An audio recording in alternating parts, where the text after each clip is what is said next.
Let me click on this one. So What email is this? money is the biggest dream killer. All right.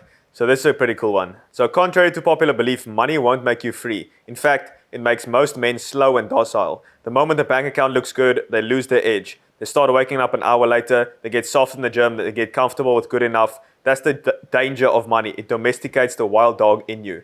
Success leads to comfort. Comfort leads to failure. And the one who used to hunt out of desperation now gets food delivered to him on a silver platter. He doesn't need to hunt anymore, so he doesn't. That's why I believe money is the biggest dream killer of all. Not poverty. Poverty sharpens you. Poverty forces you to evolve or be eaten. It's very primal. But money makes you soft if you let it. So it convinces you you've made it when you've barely started. It offers you a fake peace, a peace that's cheap but costs you your future, unless you're obsessed, unless your mission is bigger than any revenue number, unless the game itself is what drives you, not the chips you collect along the way. So it's like a accompanying attribute, the money. You shouldn't be focused on the money. And reality transurfing, they also talk about this. Money is just you should focus on the goal, and the money, you shouldn't be focused on the money. byproduct. The money will get you there. Like, it will come as a attribute, exactly, of you chasing the goal. So people focus on the wrong thing. The first 5K month sparks a fire within you. The first 10K month makes you feel like a king. Then what? That's when most tap out. They put it in cruise control. They start playing defense. They build a cage and call it freedom. You can't afford to lose that hunger. The version of you that had nothing, the one who skipped meals and worked till 2 a.m., the one who saw the world with fire in his eyes, with no concern of a backup plan. That version of you is your truest self. So when the money starts coming in, don't let it buy your soul. Don't let it slow you down. Don't let it drag you off your mission. Don't forget why you started this mission in the first place. That is such a powerful message. I think like Naval also says time down the line of like the purpose of the game is to win the game, to ultimately get rid of the game. Be free of the game. Be free of the game. And then you decide to either play a new game or continue playing this game, but for the sheer enjoyment of it. And so When do you win the game? when you win the game. But when do you win the Well, game? that's the thing. Like sometimes, like let's say most of us, that's even what I did in the beginning. Okay, 99% of people that go into business start with the intention to make money. 99%. Probably like 100, yeah. Probably 100. And so when you look back at the reason why you started, it's going to be monetary. But when you then checked off that list, a lot of people then get depressed because there's no more goal anymore. You need to realize that you have won this game, this money game, and now you need to play a new game. Or you need to continue playing this game, but you need to find enjoyment of it. And there's no virtue in either, like, it doesn't matter which one you do. There's no less virtue to now, let's say you exit your business for $100 million and now you don't build another insane business. That's no less virtue than still continuing to build out a business. That's a decision that you will obviously have to make. But there's something in you that's going to die if you don't come to terms with the fact that you have won this game and you need to have a new purpose. Whether that be finding God, building a family, starting a family. What is it? God, mission, and kids. Yeah. No, Val is a G, but you need to go and check his Bro, stuff. like that's where I get all of this stuff from. So if you enjoy this conversation and you relate with the health and wealth aspect, and you know both of these are very important when it comes to scaling a business or just as an entrepreneur in general, top link in the description if you want a more personalized approach, to scaling a business or in the health aspect as well. And also in the description is access to our free community where we've got 20 hours of content that you can just consume. 100%. If you enjoy this conversation, share it to a friend. Maybe think about subscribing, put the notifications on. It helps the channel a lot. And by doing so, we can get some more interesting guests like this. So let's get back to the video. Oh shit. Like the Loom founder, he exited his business literally for I think $1 billion. And he said he literally wrote a long article of how depressed he was. He was just like the most depressing he's ever felt. And he won the game. He made like $100 million in your bank account. Like, that's how it works. People think making money is all this weird, like, ninja stuff. Like, no. The company literally just wired $100 million in your bank. It's like looking at your bank and there's $100 million just sitting there. And they said that was the most depressing thing he's ever felt because he doesn't have a mission. And he wrote that tweet. It went pretty viral. And Naval commented underneath that, God, mission, or kids, preferably all three. And the thing about those three is that it's not about you. It's all something bigger than you. It's all outside of you. Martin Luther King said the same thing. If you want happiness, seek happiness for others. That's like the manly pursuit. I feel like it's never really about you. Oh. It's about something bigger, and that's that. But that will make you happier. You know, when I say, oh, it's not about you, then you think, oh, I'm going to be depressed. Yeah. But no, it's like the complete opposite. If you focus on providing and helping others and Serving, just bro, serving, serving. then that will make you happier in the process. Bro, I came to quite a lot of conclusions yesterday, which is funny. But like, you know, I came to terms with the fact that I believe almost everything in life, especially for men, comes down to a form of, it's based out of pride. Like everything that we do. Whether that be, like a lot of people say it comes down to sex, you know, like for women. Some people might say, you know, to conquer for pride, what do you call it?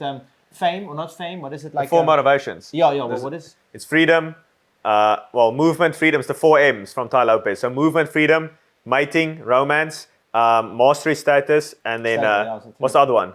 Mating. Did I already say that? Yeah, you said that. You said 4, you said 4. Oh, is it 4? Yeah, yeah. Okay. I was thinking of, what? Not mastery, what did you just say? Mating. No, the other one. The, Movement. no, the last one. What's the last one? Okay. Whatever. I got it. It's like the, I'll just get pull it. it up. But like essentially everything comes down to pride. Everything comes down to pride. Yeah. If you Oh, don't- material things.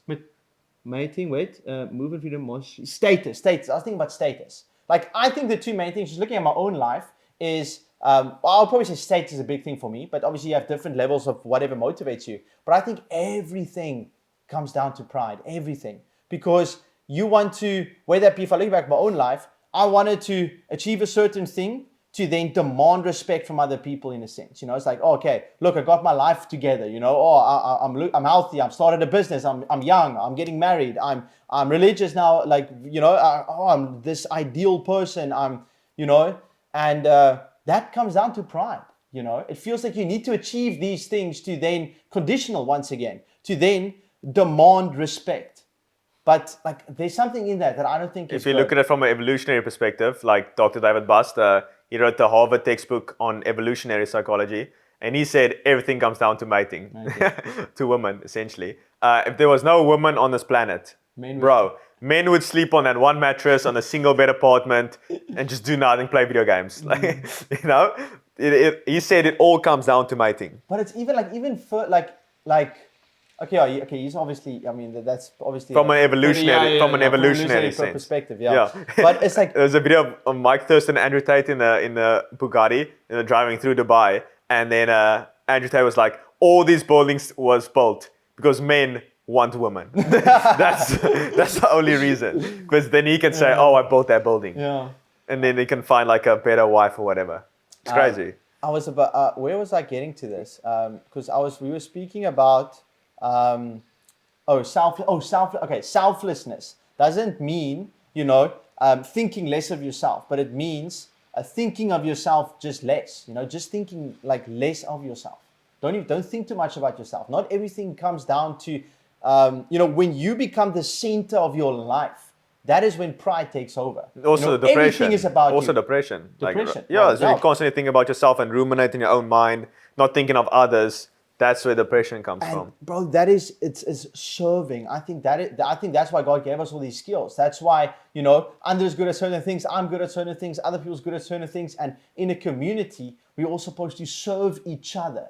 That is what life is about. You know, when you come to your deathbed, it's a very cliche thing, but when you get to your deathbed, you know, you want to be surrounded by, you think, your cars or your medals or like your diplomas or, you know, pictures of you when you were jacked, when you were 24, like, bro, maybe all those things. But then, like, you know, in front of that, like right next to your bed, you want the people that you love to be there.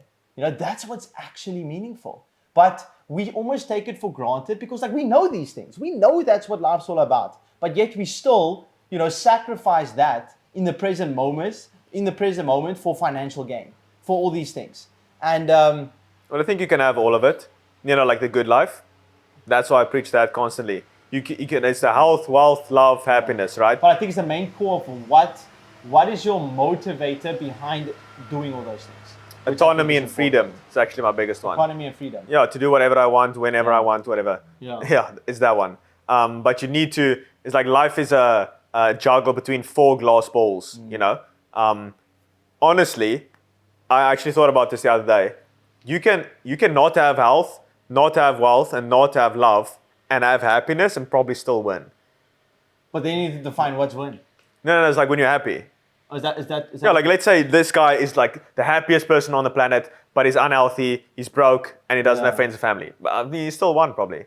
yeah. But that's very I actually difficult. That's thought very of- difficult. Yeah, because that's like some. You know what? That's also some came Buddha shit, you know? yeah. Yeah. I'm actually. Okay, this will be in my email next week. But talking about I don't pray for happiness anymore. I pray for peace because happiness demands something from you. It demands like you achieve happiness. Like it's a certain state that you reach that's linked to something. But by obtaining things to gain happiness, by extension, when you get rid of those things, happiness will be removed from you. So I pray for peace because peace doesn't demand anything of you. You can be peaceful because life is not about experiencing the highs, because the highs gain value from the times that you were going through something that was low, because the contrast increases the value of the highs. And so by extension, when you pray for peace, you can then endure the lows and the highs on the same frequency. It's not like, because I know now when business goes a bit tough, or like my relationship with my almost getting married, but fiance, like when it's a bit rough or whatever, or with my faith at church or whatever, I know that I pray for peace now, because if I prayed for happiness, I would be pretty down and depressed, and then when things go good, well, then I'm over the moon, everything is great, and I'm happy. But then when those things get removed from me, then it strips away my life experience, and I don't want that. I want to be peaceful. That's the cool thing about entrepreneurship is you only feel two emotions, and that's euphoria and terror. So you experience the entire wave of emotions, and that's basically life.